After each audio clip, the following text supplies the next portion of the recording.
La niña. Escrito por José Cruz y adaptado por Ben para relatos de terror. Experiencia real.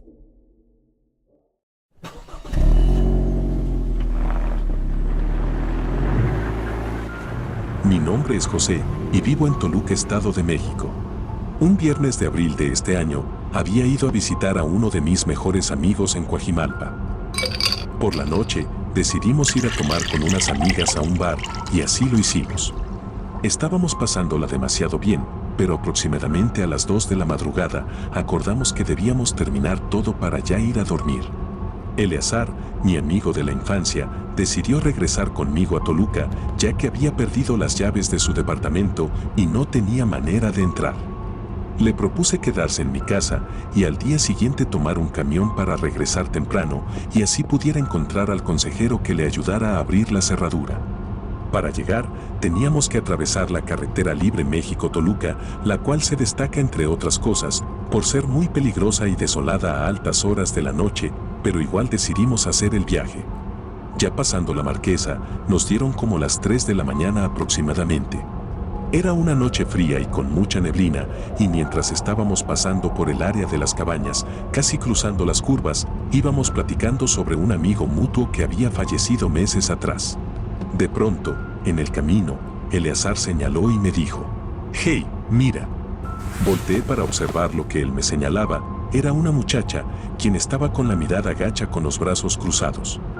Parecía como si intentara alejarse de algo. No pudimos verle la cara por la velocidad de la que viajábamos, pero yo solamente le dije que eso estaba bastante raro, a lo que él, bromeando, me contestó: «Detente y la subimos para echar relajo un rato». Yo no quería, porque sentí que algo no estaba bien con esa chica. Mientras hablábamos de eso, volteé de nuevo, y mirándola por el espejo lateral, la muchacha se perdió en la oscuridad de la noche. Pasando aproximadamente 1 kilómetro, decidí detenerme. Le dije a Eleazar que quizás la chica esa había sufrido un ataque o algo y necesitaba ayuda, a lo que él me respondió: «¿Y qué tal si es una trampa de alguna banda de delincuentes y ella es la carnada?». Nos quedamos en silencio unos minutos mirándonos, y le dije que podríamos esperar por un rato a que ella pasara por aquí, pero sin bajarnos, para no exponernos nosotros. Y cuando pase cerca, le preguntamos si está bien o si necesita ayuda. Mi amigo aceptó el trato, y pasaron los minutos, pero la chica no llegaba, y eso que no habíamos avanzado tanto como para que ella tardara mucho caminando, mucho menos para la velocidad con que iba. En este lapso de tiempo, apenas vimos pasar 4 o 5 autos, y ya desesperados, decidimos bajar del auto para ver con mayor claridad desde atrás de nosotros. Tratábamos de ver si la podíamos visualizar a lo lejos, pero no tuvimos éxito. No pasaban autos, y lo único que pudimos escuchar eran las pequeñas gotas de lluvia golpeando el toldo y el cofre del auto. Yo nunca apagué la luz del carro, pues decidí mantenerlas encendidas para tener un poco más de iluminación. Me alejé un poco del vehículo en dirección de donde habíamos visto a la chica para ver si la podía ubicar, pero no fue así. Al darme la vuelta y caminando de regreso, noté a mi amigo completamente pálido, con una expresión de horror en su rostro. Él se me acercó, me miró y me abrazó. Le pregunté qué había pasado, y le dije que no era necesario que me abrazara, pues no había ocurrido nada. Él solo me respondió levantando el brazo y apuntando hacia delante de nosotros. Entonces giré la cabeza para ver qué señalaba. Era ella. La muchacha estaba de nuevo allí, se encontraba a una distancia no tan lejana, unos 50 o 60 metros, pero apenas era algo visible por las luces del coche. Era la misma chica que caminaba a paso acelerado con la mirada agachada, y de alguna manera me hacía sentir un horror tremendo. Se me enchinó la piel y me paralicé por completo. Nos quedamos observando en silencio por unos minutos hasta que nuevamente terminó desapareciendo en la oscuridad de la noche, solamente que esta vez había sido enfrente de nuestros ojos. Nosotros reaccionamos apenas desapareció y nos subimos al coche inmediatamente y puse los seguros. Mi amigo estaba demasiado agitado, comenzó a gritarme que cómo era posible eso y en qué momento había llegado, ya que nunca la vimos pasar. Yo le dije que se calmara, que seguro nos había rodeado por el miedo que le hiciéramos algo, pero yo sabía que eso era imposible, ya que al costado de donde nos habíamos estacionado era una zona de barranca boscosa, imposible de cruzar a esas horas de la noche. Yo me estaba muriendo de miedo y decidimos esperar ahí unos 20 minutos sin decir nada, no sabíamos qué hacer, hasta que decidí que ya era hora de irnos. Prendí el auto y poco a poco arranqué despacio y con precaución por el carril de baja buscando a la chica. De alguna manera la quería visualizar para darme cuenta si era alguna víctima de algo, pero jamás la volvimos a ver. Desde ese día, procuro no pasar por esa carretera a altas horas de la noche y por nada del mundo distraigo la mirada del centro de mi camino.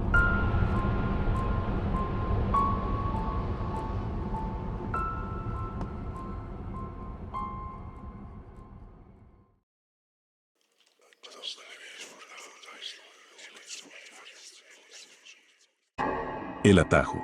Escrito por Santiago Solís y adaptado por Ben para relatos de terror. Experiencia real.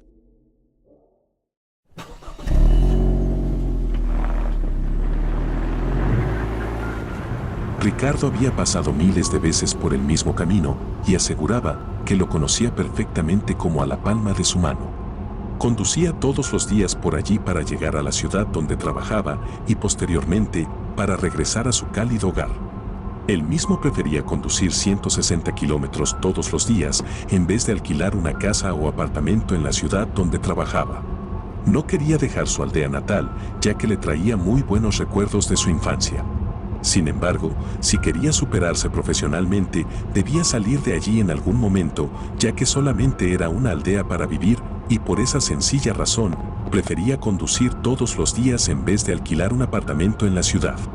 Los faros de su automóvil alumbraron un pequeño camino, el cual comunica con anterioridad al pueblo con la ciudad, pero con la construcción de la autopista, este camino quedó en el olvido. Ricardo no había pasado por este camino hace mucho tiempo, y esto le dio curiosidad, aparte que le ahorraba tiempo de camino para llegar a su pueblo. Esto último fue la razón principal, pues también recordó que le había prometido a su esposa llegar a tiempo para cenar con sus padres, por lo cual decidió tomar este camino. ¿Pero llegó a tiempo? El atajo estaba oscuro y tétrico, los faros alumbraban el camino totalmente oscuro y tenebroso, como si se tratara de un bosque abandonado. Ricardo empezó a observar visiones a medida que avanzaba por este atajo, por lo cual respiraba hondo para evitar tener miedo. Kilómetros más adelante, se le apareció un caballo al lado de su coche y sin jinete, como si se tratase del mismo diablo empujándolo.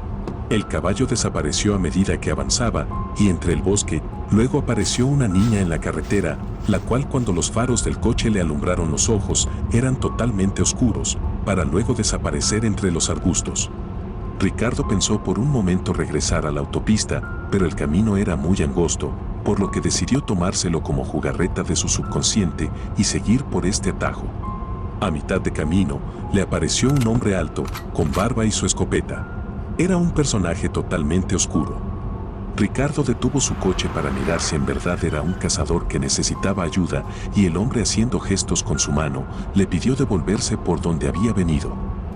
Ricardo sacó su mano por la ventanilla y también haciendo gestos con su mano, le dijo que no regresaría, sino que continuaría el camino. Y así lo hizo, Ricardo continuó el camino y el cazador desapareció para evitar ser arrollado, pero no como una persona normal, sino como si estuviese formado de humo, como si hubiese sido un fantasma.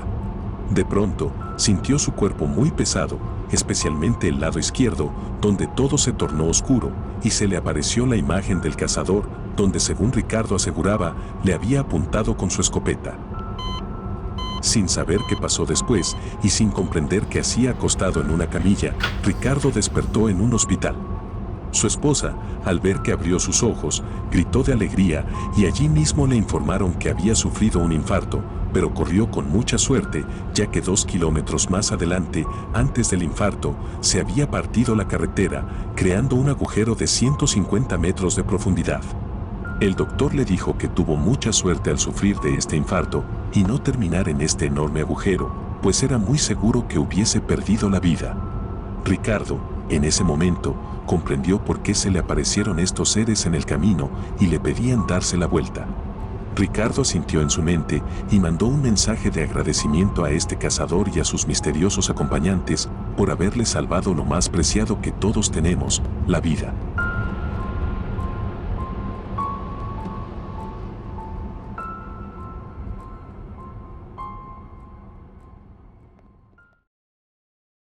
El niño de la carretera 57. Escrito por José Ramírez y adaptado por Ben para relatos de terror. Experiencia real.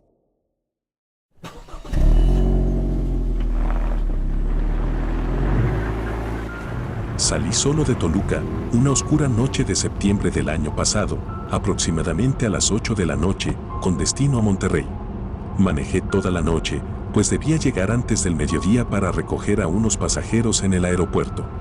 En la madrugada, aproximadamente a la 1, me detuve en el parador turístico del Potosino para cenar y despejarme un poco antes de continuar con el viaje a la ciudad de las montañas. Pasada una hora, abordé nuevamente el vehículo y antes de llegar a la salida hacia Río Verde, me detuve en una revisión obligatoria por parte de la Policía Federal.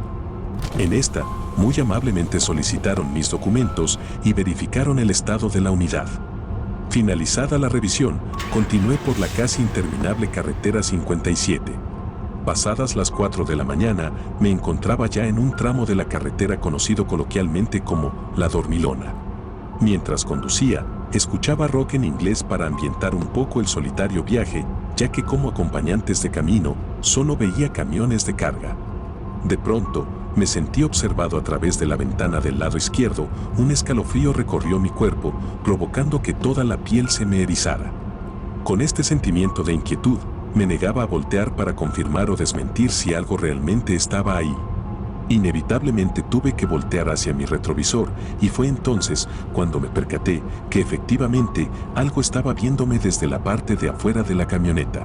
Lo recuerdo ahora y mi cuerpo vuelve a estremecerse. Me quedé completamente helado al mirar la figura de ese niño que me observaba, era como si pudiera atravesarme con sus ojos. Me invadió un sentimiento de tristeza y a la vez de terror. No sabía qué hacer o pensar en ese momento, pues el niño venía corriendo a la par de la velocidad de la camioneta. Miré el velocímetro y marcaba 97 kilómetros por hora, estaba perplejo. Instintivamente, aceleré por el miedo hasta llegar a los 110 kilómetros por hora. Ya habíamos recorrido un aproximado de 2 kilómetros y la sensación de sentirme observado no cesaba. En ese momento no comprendía qué era lo que estaba pasando o si mis ojos me estaban engañando. Al preguntarme esto, fue cuando decidí enfrentar con la mirada la realidad que segundos antes me aterraba, y fue entonces que me di cuenta de que ese niño había desaparecido, pero la tranquilidad aún no volvía a mi cuerpo. Me vi forzado a detenerme en el parador turístico San Pedro. Necesitaba tomar aire fresco y tranquilizarme para asimilar qué era lo que había pasado. Fui a mojarme la cara por unos segundos y de regreso a la unidad me encontré con una persona de la tienda y me preguntó si todo estaba bien. Me dijo que yo estaba muy pálido y me invitó un refresco mientras escuchaba con atención lo que me había sucedido, y cuando terminé de contarle, me dijo: tranquilo, no eres el primero que lo ve, te voy a platicar qué fue lo que le pasó a ese niño. Era un día como cualquier otro en la carretera 57, un niño jugaba en la orilla de la misma, pues vivía muy cerca. Se cuenta que tenía aproximadamente 7 años de edad cuando ocurrió el incidente. Él estaba jugando con su pelota y de pronto, esta rodó hacia la carretera. Nunca se percató del tráiler que se acercaba, lamentablemente fue arrollado y arrastrado durante 2 kilómetros. Cuando terminó su relato, sentí una gran tristeza de saber qué era lo que le había ocurrido a aquel niño y por qué estaba corriendo en la carretera. Posiblemente se encontraba buscando su pelota. En la actualidad, en ese tramo de la carretera, puedes encontrar dulces o juguetes tirados, pues muchos de los conductores recurrentes afirman que es la única manera de que el niño desaparezca y los deje continuar con su camino. Particularmente, cada que paso por ahí, recuerdo aquel suceso y no puedo evitar sentirme nervioso y, por supuesto, le llevo sus respectivos dulces.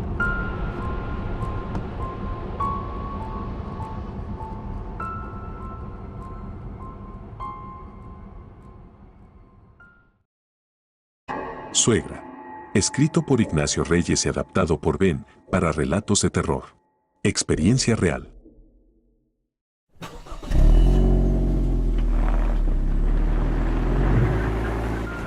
Me gustaría compartir mi historia. Me llamo Ignacio Reyes y soy de Durango, México.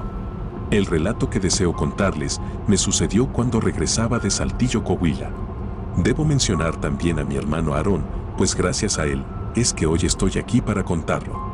Era una madrugada de agosto del año 2013, yo manejaba, mi hermano tuvo que visitar la mencionada ciudad por cuestiones familiares, pues se había separado recientemente de su esposa, y lo acompañé para arreglar los asuntos legales por la custodia de su único hijo. La muy desdichada se había mudado a ese lugar, privando a mi hermano de sus derechos como padre. Veníamos hablando de eso, de cómo ella se dejó manipular por su madre, que terminó con la separación de ambos. Creo que no hace falta hablarles del ambiente deprimente en el que nos encontrábamos. La hora de mi teléfono marcaba a las 11:37 de la noche cuando lo revisé. Me acuerdo bien de eso, porque es cuando Aarón me hizo aquel comentario que me dejó sorprendido. Me confesó que su suegra era una bruja que practicaba la magia negra, que cuando él se enteró, le pidió a su esposa mantener al niño lejos de ella, pues no le gustaba que estuviera cerca de alguien así. Comprendí sus palabras, pero sinceramente yo no creía en esas cosas, pero al verlo tan seguro de sí mismo, me limité a darle la razón. Pasados unos minutos, ocurrió algo que nos cambiaría la vida a ambos. No entiendo muy bien cómo pasó, ni tampoco en qué momento esa cosa apareció. Todo fue de repente, ni mi hermano ni yo lo vimos venir. El último vehículo que vi pasar en sentido contrario fue un tráiler. Posteriormente, en la carretera quedamos solo nosotros. Entonces, todo se volvió oscuro y frío, un nudo contaminó el aire del interior haciendo que me mareara, y el estallido del parabrisas fue impredecible. Sea lo que haya chocado, debió ser algo muy pesado, porque lo partió en 1000 pedazos. Perdí el control del carro, en tanto los gritos de mi hermano me pedían frenar. Yo sentía perder la conciencia, pero un fuerte estruendo me despertó. Al abrir los ojos, tenía mi frente apoyada sobre el volante. Estaba lleno de vidrios y cortes en todo el cuerpo, no alcancé a enderezarme cuando volví a escuchar el estruendo, eran los disparos de un arma. Miré a mi lado, y la puerta estaba abierta, mi hermano no estaba. Una tercera detonación me despertó por completo, dándome así la capacidad de reaccionar para intentar bajarme del vehículo y poder buscarlo. Pero el regreso de mi hermano me interrumpió, se subió al carro pidiéndome desesperado que arrancara inmediatamente, diciéndome que había delincuentes que querían asaltarnos. Le obedecí al instante y cuando nos alejábamos, vi a esa anciana parada al costado de la carretera, con un rostro lleno de odio, mirando cómo nos íbamos. Todavía no sé lo que pasó, manejé aturdido escuchando a mi hermano diciendo que no me detuviera, que no me desmayara de nuevo, que aguantara, porque ya nos pondríamos a salvo. Eso fue lo último que recuerdo. Desperté en un hospital con mis padres a un lado, ahogados entre llantos desconsolados. A mí me encontraron dentro del carro en medio de la carretera, mi hermano no estaba conmigo, a él lo encontraron sin vida kilómetros atrás, exactamente en el lugar donde yo escuché los disparos. Tenía 3 heridas de bala en su pecho y en su cara una mueca de horror indescriptible. Según la autopsia, falleció en ese mismo lugar al recibir el último disparo en su cabeza y entonces comprendí lo que sucedió. Aarón estaba ya sin vida cuando subió al carro para pedirme que huyera del lugar, salvando así la mía. Sin embargo, aquella mujer sigue siendo un misterio para mí, aunque tengo una leve sospecha que seguramente ustedes también tienen ahora. ¿Te gustó el relato? Suscríbete gratuitamente a Relatos de Terror, dale like al video y deja un comentario en la parte de abajo, me estarías ayudando mucho. Gracias por llegar hasta aquí.